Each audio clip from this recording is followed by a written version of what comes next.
Okidoki. Remember Kanojo Makajo? Is that series still on people's minds? I'm sure everyone looked at the premise of two-timing and thought, man, is that kind messed up? What kind of degenerate would read something like this, having multiple love interests fighting for your affection at the same time? Oh, there's an entire genre for that? Well, I'm sure it only stops at a few, right? We can't get that degenerate, can we?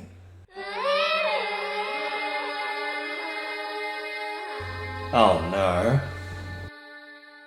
Kimi no Koto ga Daidaidaidaiisuki na 100 nin no kanjo, or the 100 girlfriends who really love you, or as I refer to it for the rest of this video, 100 Kanojo, is a harem that dares to achieve what no harem has done before, a 100 waifu quota.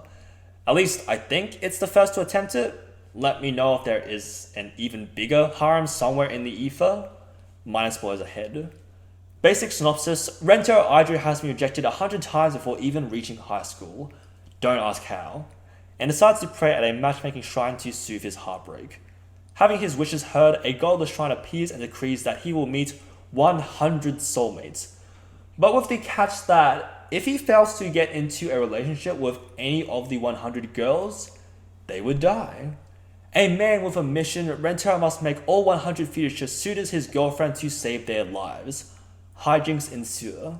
I'm gonna retract my statement of we can't get any more degenerate than this, because this manga has somehow made a story about polygamy wholesome.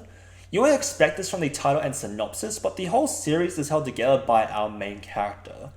If you took Japan's workaholic mindset and directed it all into romance, you would get Rentarou Aijou. He plays no favorites. This man is breaking himself to be able to love his ever-growing harem equally and passionately. Sure, we'll get chapters to develop certain couples, but this man is a freak of nature when it comes to love, to the point that he vomits blood whenever he fails as a boyfriend. The comedy is the staple of this manga. It's as crazy as the lofty goals portrayed in the title. There's no end to the hilarious scenarios Rentarou and his girlfriends go through, from running away from kissing zombies, falling in love with the mother of one of your girlfriends, and then turning her into a hair monster that brings it about the apocalypse. This manga never fails to make me laugh, whether it's poking fun of harem manga or itself, referencing other series, destroying the laws of physics and reality itself, or just plain and simple breaking the fourth wall in some of the most creative ways possible. The endless freedom this manga has provides endless laughs. It's very easily one of the funniest things I've read in a while. We gotta mention the titular girls as well. At the time of making this video, we have just introduced girl number 20, I think? I'm honestly lost count at this point. I had to go to Wikipedia to get an accurate number and was shocked by how small it actually was. 20 girls? I was seriously starting to question the legitimacy of Wikipedia for a few moments. We're only a fifth of the way through introducing all these goddamn girlfriends. One thing I have to praise is that this manga has been able to pump out high quality girls one after another. Writing interesting characters is not easy, but this manga continues to get us excited every time we get a zing from the love at first sight, after sight after sight. Sure, some may be better than others, and it would be fighting words as everyone surely has their favorites, but the only girl I've personally disliked is Iron Chio. She's honestly the most boring out of all of them. She's the stickler for the rules type that gets anxious due to the high pressure placed on her as a class president.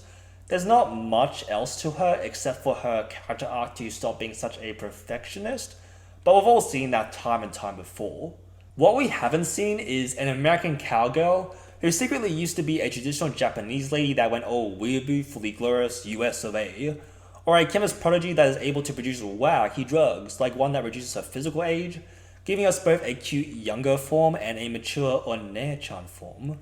Or maybe you like the serial groper with the hands of a god, able to send you into relaxation while she memorizes your free sizes, or the kendo captain who talks big about pride but only wants to be praised and cuddled by those around her. She literally has a baby kink. There are so many to choose from. It's like the grown-up version of the kid that walked into the candy store with springy marshmallows and hard lollipops. Okay, stop right there before this video gets banished into the ninth circle of degenerate hell. AI Nano is still my favorite though. A top student so obsessed with efficiency to the point of being comparable to AI. She wastes no time or effort, even throwing away hobbies and friends as she sees them as insignificant. She even confesses to Rentarou only to break up with him right after because she sees her growing feelings for him as a distraction from her studies. I'm a sucker for Kudere slowly opening up and shedding some of that cold exterior. And even after she starts to ease off the cold and logical mindset, her efficient nature makes her very proactive with love. Also, her cat design is totally my type. A tall, white-haired bombshell, those cold, dead eyes, the way she looks down on anything not worth her time. I have a weird thing for girls that can look at me like I'm complete garbage.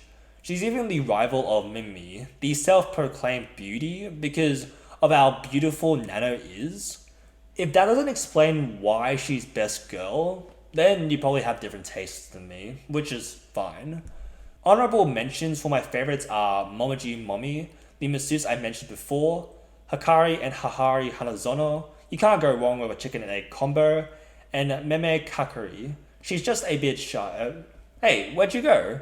There's also some shipping going on within our harem, as his many girlfriends also get close with each other. It adds some extra fun when we see Karane and Hakari's sexual tension, Nana always looking out for Shizuka's well-being, and Mimimi constantly trying to beautify the incredibly shy Meme. This harem provides some peak Yuri moments, a romance comedy that goes above and beyond when it comes to the rom and the com. 100 Kanojo is such a fun series. I was honestly a bit dubious about how any manga could introduce 100 characters without being axed midway, but 100 Kanojo has surpassed my expectations. 100 Kanojo never has a dull moment. I've burst out laughing multiple times because of this manga. I cannot recommend this enough. Don't let the dumb plot turn you away. It's dumb on purpose and I love it. Thanks for watching. We'd love to see your thoughts in the comments below. Like, subscribe for more content. Let me know if there's anything you'd like me to cover. I like to talk about anything that interests me. That's all I wanted to say. I hope you all have a good rest of your day.